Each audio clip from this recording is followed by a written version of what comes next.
So, Mike, tell me how we do yesterday with that NBA playoff game. The last two games prior to yesterday's game with the Warriors, we had two late games with the Warriors on the second half.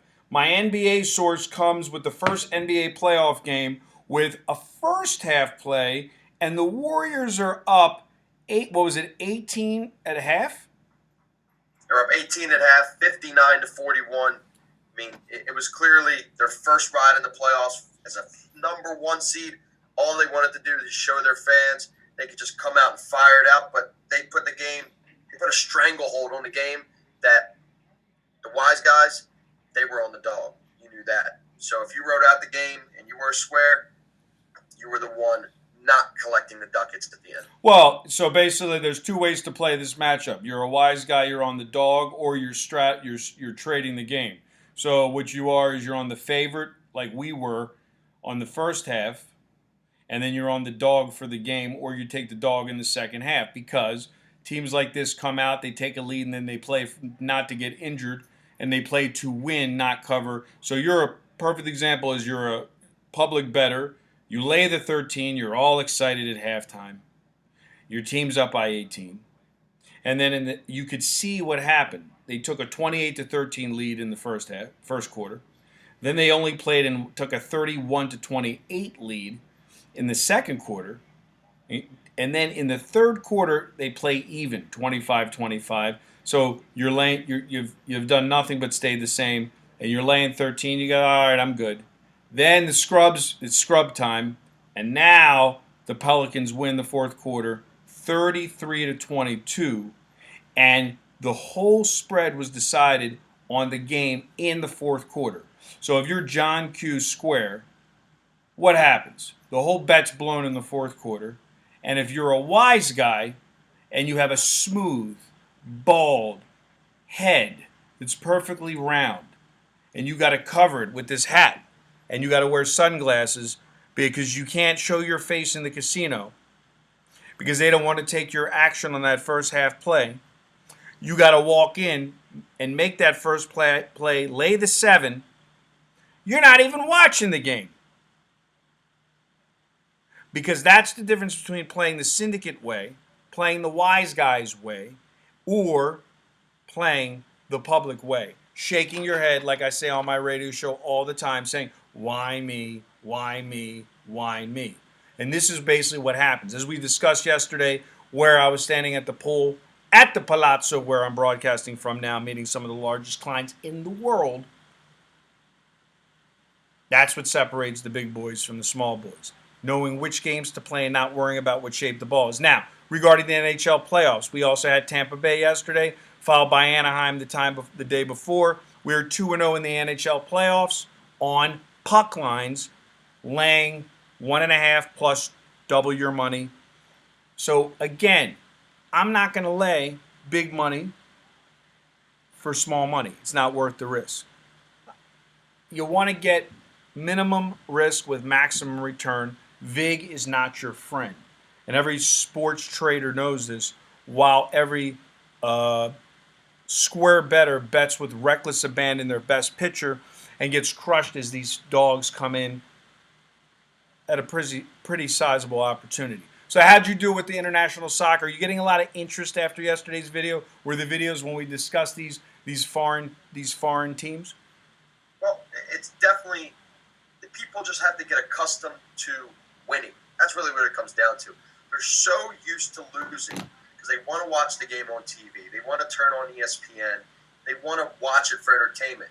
The money spends the same. It doesn't matter what sport it is.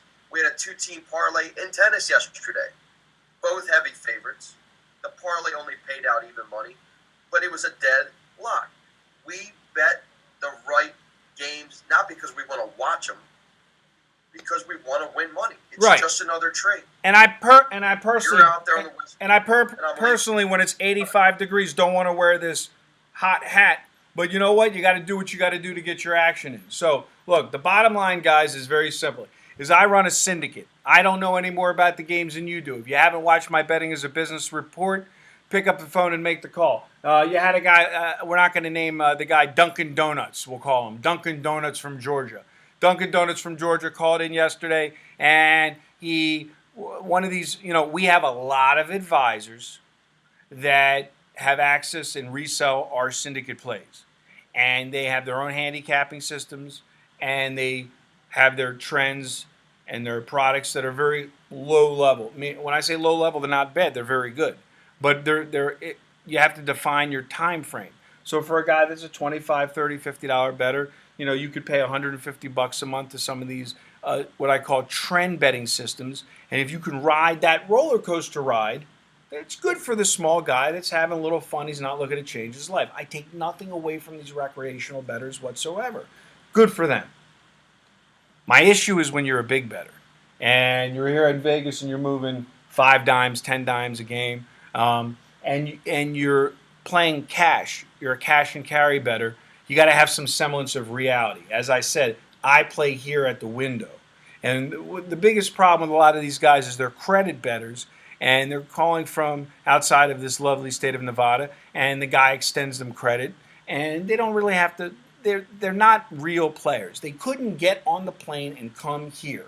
They couldn't get on the plane and walk over to the Venezia, and behind the Venezia is the high roller. And like I tell people, you want to be a high roller, you're going to walk in there, you're going to reach into your pocket, and you say you bet 5 dimes a game, you're going to give them 55 $100 bills. You're not going to call up the guy and go, let me have 5 dimes on a game. And that's the difference between playing here and walking into the Venezia or here in the Palazzo and getting down your action. Real players with real money, cash and carry. So when a guy like Dunkin' Donuts calls you up and he pays $7 or $20 for a pick, and he tells you, oh, I want to bet 5 dimes a game, and he doesn't understand the guys that are here on the floor, our trading floor, our Wall Street. This is what separates the men from the boys. You bet big, you pay big. You bet small, you pay small. I hear this over and over again from other handicappers on other videos, on other sites, which I will not even call out or name. You should never have to pay big money for good picks. That would be like me going to a car dealership and telling the guy that sells the Mercedes, I should never have to pay more for that Mercedes than the guy that's selling a Toyota Corolla. When in life did normal economic reality not apply across the board? When in life did a watch that cost $7,000 should be sold for the same as a watch that costs $70 that my 10-year-old son wears? I don't know. Now, I've been on this planet over 40 years. When in life did, when I go down to the corner and the guy is selling in New York City, the fake Louis Vuitton bag, where after one rainstorm, the L and the V will rub off with one good rain. But if I go to the Louis Vuitton dealership, retail outlet, I'm going to pay $1,500 for the bag that's the real L&V, where they sat there in France and they sewed in the leather. Is it really worth $1,500? I don't know. But there's a market. The guys that we deal with here, they don't want to talk to Dunkin' Donuts. They don't want to deal with the guy that has the big credit line and meets his man once a month and can play with his Monopoly game. They want to deal with the guy that's going to walk into the casino and actually put the money in the window and get the job done like a real man and practice proper money management. So it is a very fun time of the year. We got baseball. I'm going to be with Brian Blessing in studio tomorrow instead of Tuesday because he's preparing for the NHL conference on Tuesday, which is preceding the radio show. Normally I do the radio show on Tuesday, so I'll be in studio with Brian Blessing over at the Don Best offices tomorrow. And they're really excited because they sold their 10,000 tickets. They're really close to selling that and getting an NHL team. So you'll have teams like the Capitals flying in here to play NHL in a year. And it's going to be, I mean, it's going to be amazing. It'll be 110 degrees. And if anything, people will be able to go into a place where they get free air conditioning and make bets. I mean, you'll be able to bet a game in a casino, and then literally walk over and watch the game that you bet. Tell me hockey betting won't be fun then, huh? How about when you got those Russian Moscow beasts? Now let me ask you, you had a guy call you from Moscow the other day. How much did he say he bet a game?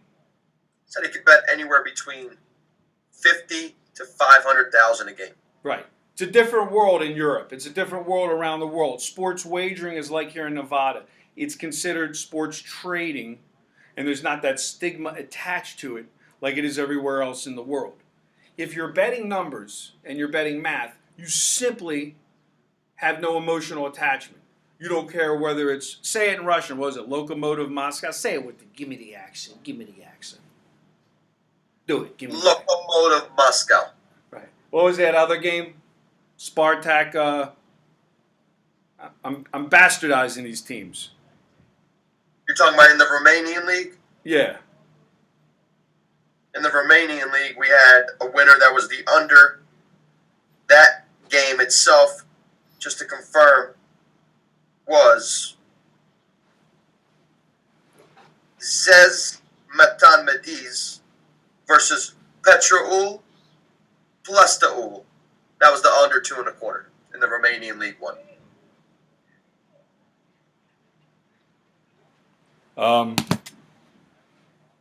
Very good.